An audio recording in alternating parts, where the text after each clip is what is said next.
Welcome back to Northwest City Politics in the Know with Juanita. We're glad that you're joining us for our show again this week. Like I always say, we're very happy that there are people like you out there that are interested in the issues that are happening in the 9 cities in Northwest Community Television viewing area. It's important for good government to have citizens that care and follow issues and let their mayors and city councils know what they feel on particular issues. So each week, if you haven't watched our program before, we'll bring on people from one of the 9 cities that can help update us on what are the current and future issues that are going to be happening in each of these cities. And from time to time, we'll have other groups that affect all of our cities, like we'll have the state legislators or some of the community groups that affect all of us. So we're very glad to have you with us tonight. And tonight, we're going to be looking into Robbinsdale's issues. We're very happy to have George Selman with us again. You've been on our show before, but it's been a little while, right? It has been a little while, but I'm happy to be back. So we're glad to have you with and update us on what's happening in the Robbinsdale area. Now, you were on, but it was a little while ago, but you already know that I'm going to say, why don't you introduce yourself out to our water audience? Let them know a little bit about you. Okay. And kind of how you got involved in the city council. I'd be happy to. My name is George Selman, and I represent the 3rd Ward of Robbinsdale on the City Council, and I'm just at the beginning of my 3rd term on the City Council. And my involvement with city government and just local community efforts in general really stems back to my time in the Robbinsdale JCs and developing some community service efforts through just the JC efforts.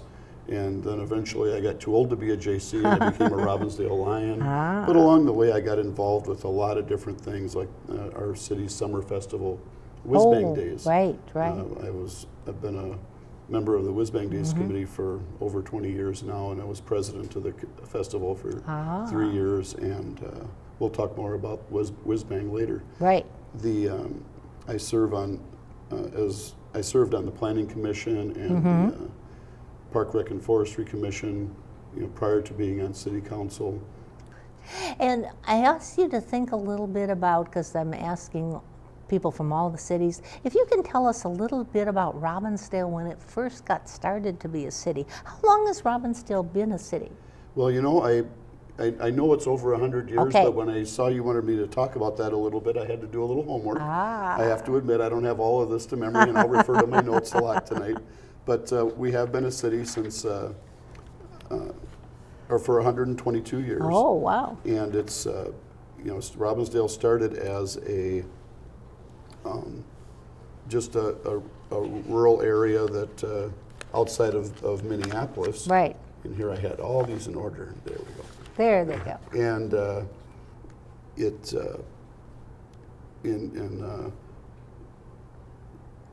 the first settlers in the area really filed for their land with the state in 1852. Oh, wow. And, that goes back a long ways. That's a while ago. Yeah. And in 1860, a caucus was held that organized the township of Crystal Lake. Okay.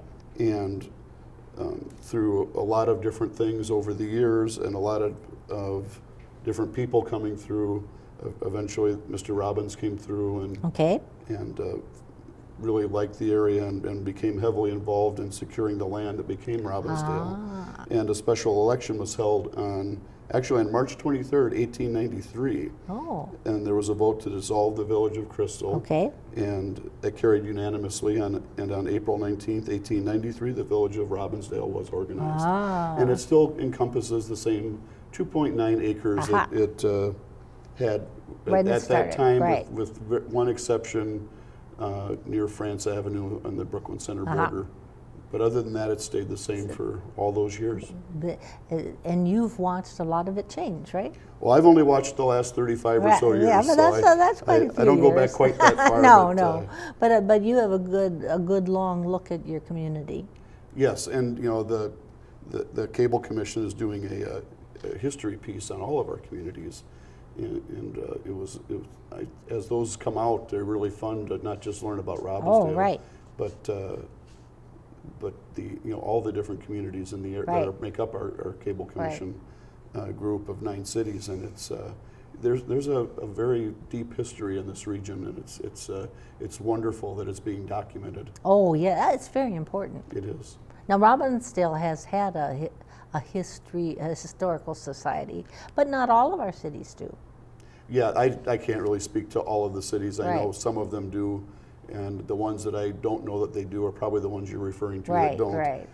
But I think it's important for the young people that live in a community Oh, yes. to know how we got here. Right. And how much work it was to get it to where it is, and just like I also serve on the Beyond the Yellow Ribbon committee for the 4 cities of Robbinsdale, Golden Valley, Crystal, and New Hope, working together, became certified by the military to help with the needs of the military veterans and deployed service folks and their families. Oh, right, And right. one of the things we're working on is an education piece for the schools, where we can have people that served in Vietnam come and talk to the students about their experience, and not so much the negative experiences, just the overall experience of being at war and some of the positive things that maybe happened to them along the way as well. Right.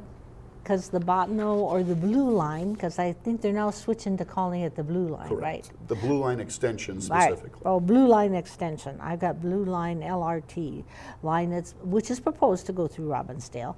Can you give us just a brief history of what's happening? And you've been intimately involved, right? I have been pretty involved in this for quite some time. Probably now almost 13 years ago, Hennepin County Commissioner Opat asked me to serve on the Community Advisory Committee. He said 24, 36 months is about all it'll be, and you can just go ahead and make sure Robbinsdale's interests are looked out for, and you can be the community's spokesperson and eyes and ears on the project. And I said, sure, I'd be happy to. At the time, I was on the Planning Commission. That's why he approached me. Right. And this was how long ago? About 13 years ago. Okay. And and we started out studying primarily bus rapid transit on Botno Boulevard, then Highway 81. Right. And having a kind of an express bus system that's really, the stations are different, the buses look different. It's more of a it's not a curb and a step up, and it's a smooth transition for BRT. The stations and stops are really very much like LRT, just it runs on wheels instead of rails. And we studied this. We looked at station design and development around these stations and a lot of things for several years. And it was really very exciting. And then the LRT, the Hiawatha line, which is known as the Blue Line today, was built and started during this time as well, and it was so wildly successful. Oh yes, I mean it blew the doors off of all the ridership projections. The thought process started to switching to, well, maybe as long as we're doing this, and these decisions are 100-year decisions. Oh right, I mean this isn't a decision you make and we'll just change it if we don't like it. You're kind of stuck with these things when you get into this level of infrastructure, and. So we studied heavy rail in this corridor, heavy commuter rail. We studied light rail, and we studied the BRT. And we, through a series of several years and multiple consultants and dozens of meetings. Lots of citizen input into Lots and lots of citizen. That's what most of the meetings were. We had basically dwindled it down to LRT. Okay. So then through this process, we also didn't just look at this corridor as what ended up being what's called the locally preferred alternative. We ended up where we started. It looked like a plate of spaghetti with all the different roads and or rails and surface and options and how do we best serve North Minneapolis? How do we best serve Maple Grove or Plymouth or Brooklyn Park, excuse me, and it's in the idea of putting it within the rail corridor came through this evolution, if you will, and we discovered that when you build in the rail corridor with a cooperative partner in the BNSF that we had, and it took Right. many years to get to that Oh, point. right. There were really no property takes within Robbinsdale. Oh, that would be important. Crystal, there Right. might have been a few at the northern end Right. where it exited the rail corridor. Golden Valley, there were none, and Minneapolis, there were none. Yeah. In where we ended up. Right. You know, we looked at it, things like going through North Minneapolis, and these things are funded not just with local dollars. Right. They're funded Right. with money from several different sources, and the biggest one is the federal government, Right. 49% of the Right. project, and they look at a myriad of things that they make you go through to qualify for these things, but it really, right. for the layman like me that is just kind of a casual expert at best, Right. it boils down to three things: ridership projections, speed, Right. and now what was the third? I'll think of it in a minute. It'll come. But these things, cost. Oh, Yeah, right, that little right, thing, right, cost. And the cost in all of those scenarios, the running through the north side of Right. Minneapolis, which we wanted to do, Right. or I shouldn't say we did want to do that. Many people wanted Right. to do.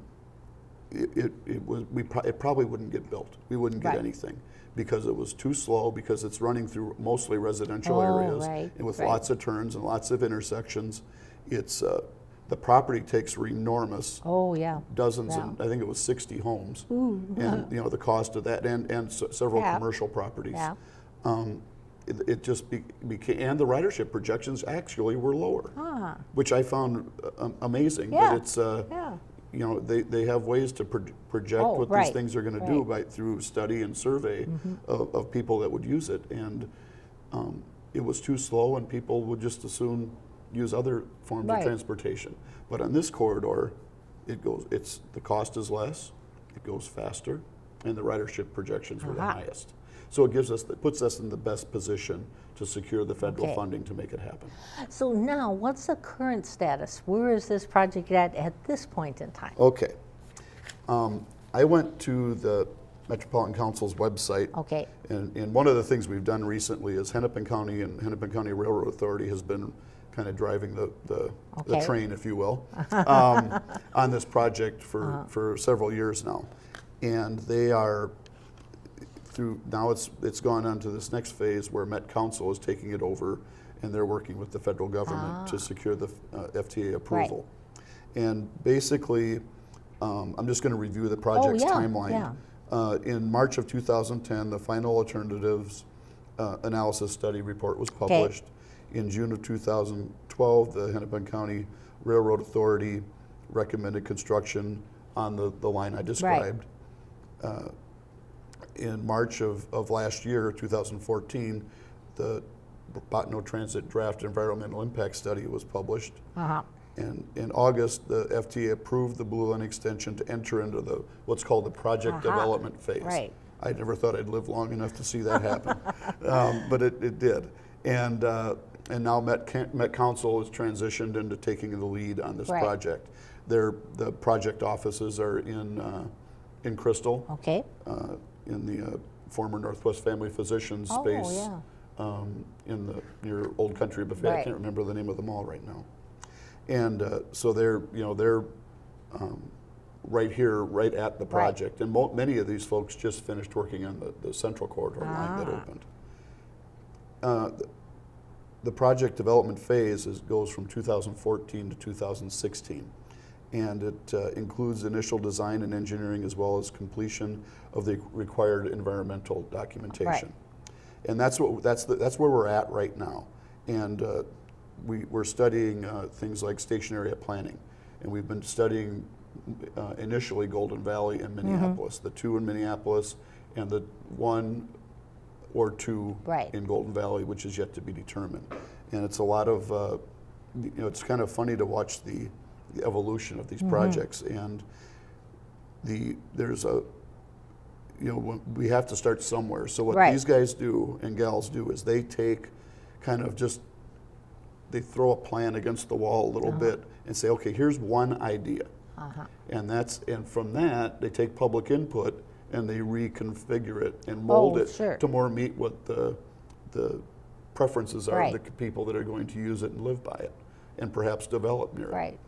And we've had many meetings in Golden Valley Right. and Minneapolis, and as the person that chaired the community advisory committee for most of those 12 years, Right. I go to all these meetings, not Right. just the Robbinsdale ones, because I want to remain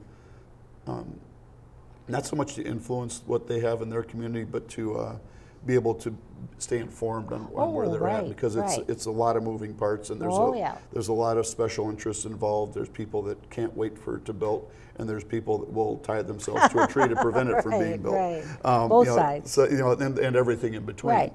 And at the end of the day, as a region, we have to decide if this is something, A, that we want, and B, that can really help us. And so we'll be doing that up and down the corridor from Brooklyn Park all the way to Minneapolis to make sure that these stationary plans meet the needs of the communities they serve. Yeah, so we want to let the people out there know that there's going to be many meetings over the next, how many years? Well, it's scheduled to open, construction is 2018 to 2020, and open 2021. So the next couple years probably are the important ones. Right. So if you feel strongly about what's happening, take time to go to these meetings. And the Met Council site is the best place to go to. That is the absolute best place to start. There's places where you can sign up for newsletters, meeting notices, email announcements. They've done a great job of putting it and you can read the history that I shared very superficially this evening. You can review that history in great detail and look at the draft environmental impact study. It's a good way to pass away an entire winter because it's about that thick. But it's that's the level of information that's there. Yeah. So people need to get involved. Yes, and just metrocouncil.org. Now we'll switch to something completely different. Now Robbinsdale has a company that has expressed an interest in setting up a microbrewery in Robbinsdale. That's correct. So give us a little background about what's happening, or what happens when you have, what is the process it has to go through and where you're at? Well, my first thought is after we talked about the railroad, I wished it was open and I could go there. As my blood boils as we talk about that. But the possibility of having a microbrew in our downtown is more than casually exciting to us.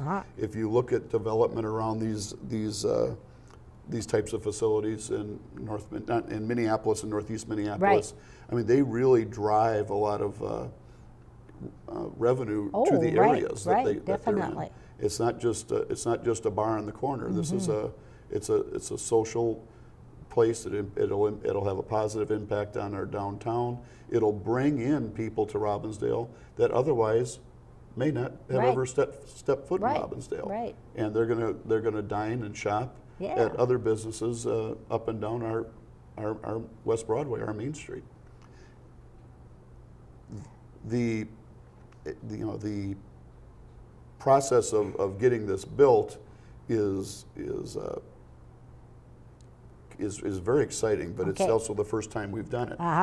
So we were approached by these individuals that have built many of the ones that we hear about, and they saw this that we hear about in the Twin Cities. They built because there's most been of a lot of them that have opened up over the last few years. And they built most of them. They know how to build a brewery. Right. Well, they wanted to own one. And they saw when Surly built their new facility and basically closed their public access to the brewery in Brooklyn Center, although I think they still have some operations there. They saw a spot where there was a void to fill. So they happened to come into Robbinsdale, and they met with some of our staff and our mayor, and they fell in love with the former TCF Bank site, right near 42nd and West Broadway, just a little bit south of there, and on the west side. And they are negotiating with the city now, and I'm going to refer to my notes to make sure I've got the correct information here. But we're waiting. We've finalized the price that they're going to pay for, Okay. because the city gained control of that and purchased All it right. from TCF Okay. last year, because we wanted it's approaching 30% of our downtown. Oh, right, block. right. That's significant. We wanted to have more than casual influence over what Yeah. happens with that, and we're waiting for their final.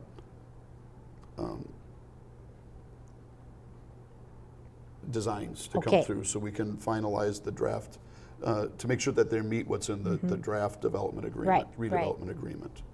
Yeah, because redevelopment has a lot of steps that the general public doesn't see at all, right? It really does, and we just when you're not involved in it, you just kind of think these things Right. organically happen, and there's a lot of work and a lot of hours that go into this. This particular applicant cannot thank our city manager enough for the time and energy she's put in to help them and guide them, because they've never done this before. Right. They've built them, Okay. but they've never done through the development process either, so they're learning too. Right. But it's going to be called the Wicked Wort, Okay. and wort is a remnant of the brewing process. And for those that didn't know that, I didn't, so Yeah. I learned something new. it happens every day. Yeah. Doesn't it? And so it's a significant step, almost ready to be finalized, from what you said? Well, assuming that their final designs come Right. through to our satisfaction, I think we're ready to go. Okay. And it's that Yeah, close. I mean, And- it's and their right on architects the are- edge. Their architects are working on that Right. now. He's already ordered a lot of the material to build this, so they're all in. So it's So just a that's matter good. of, and it's going to be more than just a brewery. They're going to have a patio, Okay. a rather large patio. They're going to have a small boutique that's going to be one of the part of the process too, or part of the facility as well. And so once that's finalized, then there'll be a timeline to completion? Correct. They're looking at opening later next summer. I mean, Okay. they're not making a lot of. I mean, the building's going to look wonderfully different Right. cosmetically, but they're really not making a lot of significant. They're not. That facility, the old TCF facility, actually is made up of at least 2 buildings. Okay. One of them is going to be removed and become the patio. And then they are going to cut a hole in part of the floor, because that's where the brewing process is a right, multi-story right. thing, and there's going to be a lot of glass, including from the street, where people can see in and see the process and the equipment. Interesting. So it's really going to be an exciting amenity Oh, for it us. sounds like a fun thing that's coming to Robbinsdale, but the rest of the area can enjoy it too. Exactly, and it's what's really astounded me is the overwhelming support that I've heard from the citizens and the excitement for this to have this type of business in our own backyard, and from the other businesses. I kind of wondered, well, what are the restaurants going to think of this? Right. And they're quite excited, and he's made a commitment to a lot of these places use food trucks to provide food to their customers. It's his plan, or the Wicked Wort folks' plan, to partner or work with our local restaurants, of which we've got many wonderful ones. You do. Our own little Eat Street in Robbinsdale, right. Where people can have food brought in from these. We don't need trucks taking No. up parking space. We've got great restaurants right there Right. to provide people with virtually every type of food you'd want that could be on a truck. And I wanted to touch a little bit on the fact that the Metropolitan Council has been setting some targets for affordable housing throughout the whole area. There's been a little controversy on it from Brooklyn Park and Coon Rapids. I can't remember. There's somebody a else. third one at There's a least, third yeah. one that I don't remember now. But what can you tell us about affordable housing in Robbinsdale? Well, it's an issue for us as well. By the definition of affordable housing, most of the housing in Robbinsdale is deemed affordable. Right, So right. we've got plenty. Right. I was not able to secure the exact number assigned to us by Met Council, Right. and in a lot of ways it doesn't matter because we Yeah. far exceed it. Right. Yeah, because your city is kind of at a different stage with that whole process than most other cities are. And the other big impact is we're 100% built out. Right. I mean, it's not like we have tracts of land where we can have these new subdivisions that are dedicated toward Right, these right. Met Council obligations. That being said, we have made some efforts to provide affordable Okay. housing. Most recently, Claire Housing, which is the new development on 36th and France. Okay. There's been a vacant lot there for years, very close to the Terrace Theater. Oh, right, right. That's being constructed right now, and that's a facility that's going to support folks that are that are, I don't want to say homeless, but they need a lot of support because they're right, HIV positive, right, right. and so they have they approached us about this piece of Right. land, and we worked with them to help this happen. We had the groundbreaking this winter, and it's very exciting. It's going to beautify that corner. Right. And it's funny, you know, all these things we're talking about, a lot of them are supported by the possibility and prospect of light rail transportation. Right, right. Which is one of the And it reasons ties back yeah, around. it's all connected. Right. Then just a brief comment, because you're looking into doing a dog park. Other cities have done it. Give us just a brief update. Well, in the interest of full disclosure, Okay. I'm one of the owners of Bark and Bathe in Robbinsdale, so I probably hear more about this Oh, by right, virtue of right, that. right. I've wanted a dog park for many years, even before I knew what Bark and Bathe was even an idea. Right. But one of the biggest complaints we get is there's no off-leash place for dogs in Robbinsdale. There are okay. in other communities, Right, but you have to right. load the dog in the car. You can't walk to the dog park, Right. let your dog run, and then walk home. And so we are looking at Sahaki Park, Okay. and specific area to be determined. There's a lot of work that's going to be done in the park. We're working on a joint powers agreement with Golden Valley for Sahaki, right, Mary Hills, right. and, The two and of them. beyond, Right. at Rice Lake Uh-huh. regional area. All those things are going to be kind of become one area, and a dog park is a possibility within that. And there's a lot of logistical things, but you know, one of the complaints we get is from people that don't own dogs. They're walking through Sahaki, enjoying the walk through there, and dogs that are running through the park off leash jump up on them and right, soil their right, clothing right. and things like that. So, and it's hard to enforce that in that area, but it's also hard when there's no alternative Oh, provided. right. And if there was something in that area, then it. Right, and then it becomes more enforceable, and everybody can utilize the park better. Oh, okay. And people can follow this issue by following it on your city website, I think. Correct. Okay. Well, I want to thank you so much. Thank you, Juanita. A lot of things going in Robbinsdale. There so are. We're glad to have you updating us. And if you have any questions or some of the areas resonated with you, be sure to get in contact with George Selman, or to look on your city's website to contact the federal officials about the railroad issue. And we're glad that you're with us now, and we'll hope you'll join us next week. Bye.